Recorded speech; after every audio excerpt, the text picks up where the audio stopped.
По Петровден е Павловден, мислам дека така беше редот. Прво Петровден па Павловден, градско и ова лето. И она што важи од деца, се додека не дојде Петровден, нема кратки ракави и отворени прозори. Сменете ја ситуацијата во секој случај, многу е интересна Симона. Градско и ова лето ќе биде во знакот на Павловден, патрониот празник на оваа општина, традиционално на 13 јули обединува илјадници посетители не само од нивната општина, туку и од околината, меѓутоа и од цела Македонија. Ќе прашаме и за странски туристи, се разбира, со богата културно-уметничка програма, традиционални вкусови, добро вино, настапи на познати имиња, меѓутоа за сето ова ќе го прашаме градоначалникот на општина Градско, господинот Киро Нацов. Добро утро и добро утро и на вас. Како сте? Одлично. Вие како сте? Одлично. Стигнате денеска, да, малку по-позитивно. По-позитивно, малку изморени од цела работна недела, меѓутоа сепак е петок, тоа е информацијата која што ни треба.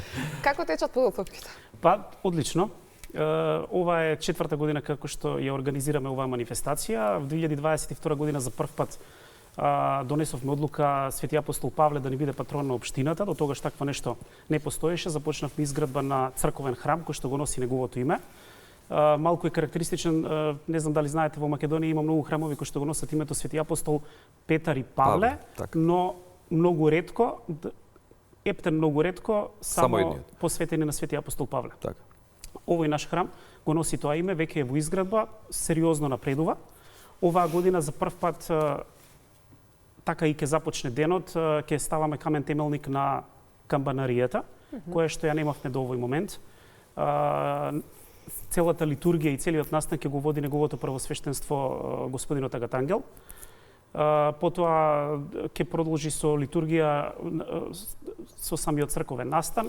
Потоа продолжуваме со нашите гости, ќе ги имаме од Република Србија, нашата збратимена општина Лебане, и за прв пат оваа година ќе имаме гости од Италија, од Бари и од општината Триџијано, со кои што ќе се збратимиме оваа година во присуство на неговата екселенција амбасадорот на Република Италија во Македонија, а вечерта ни се случува добро познатиот настан, 4-та година поред, културен настан со изведба на познати музички артисти. Оваа година ќе настапуваат Next Time, Желјко Самарџич и групата Маестро. Така, што е новитет, освен ова се што го набројавте практично? Дали ќе зборуваме за оној финален настан? Ќе има ли некакви промени од досегашните изданија? Па основата е задржана, тоа што го знаат и жителите, традицијата. Жителите на општина Градско тоа што го знаат вообичаено ќе биде задржано, може ќе има некои ситни мали изненадувања. Веќе мислам дека настанот прераснува во препознатлив сегмент во целиот регион. Имаме доста гости, посебно во делот на организацијата. Веќе тоа се приметува со присуството на се поголем број луѓе од година во година.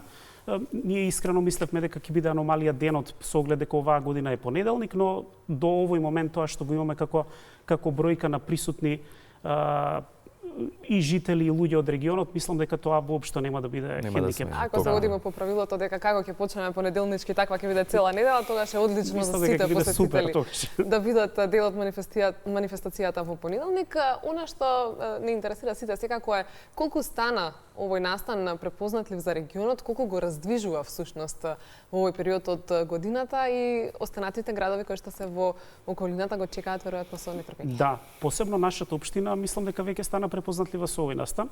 Како што кажав претходно, бројот на посетители се зголемува секоја година и тоа драстично.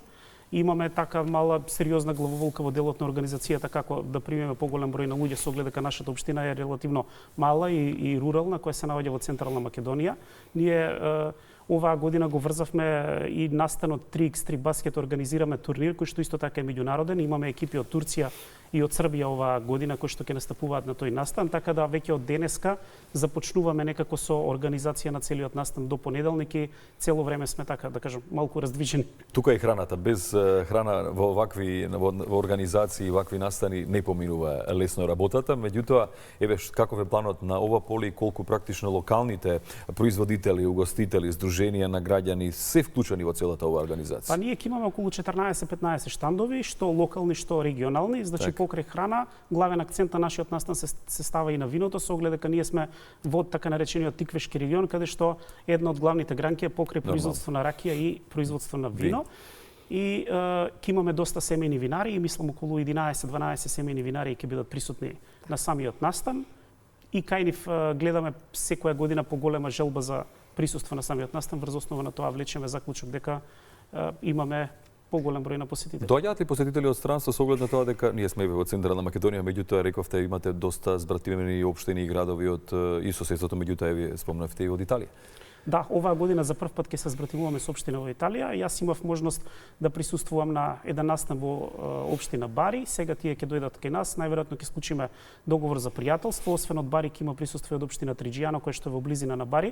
Так. Значи таму доле јужно на излез на Јадранско море. Так. И веќе нашите стари пријатели од Србија, ние имаме збратимување и со општини од Турција и од Хрватска, они не се во можност оваа година да присуствуваат на самиот настан. Од искуство, што најмногу ги воодушевува странските посетители генерално во Македонија, но конкретно еве во Грацко? Дали е тоа сепак храната која што го има најголемото внимание или пак ракија, затоа што немаат можност да пробаат домашна ракија? Ракија, храна и вино, да.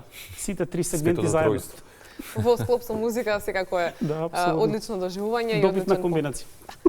Благодариме за денешното гостување, посакуваме успешен настан во понеделник. Ви благодарам, имајте убав ден.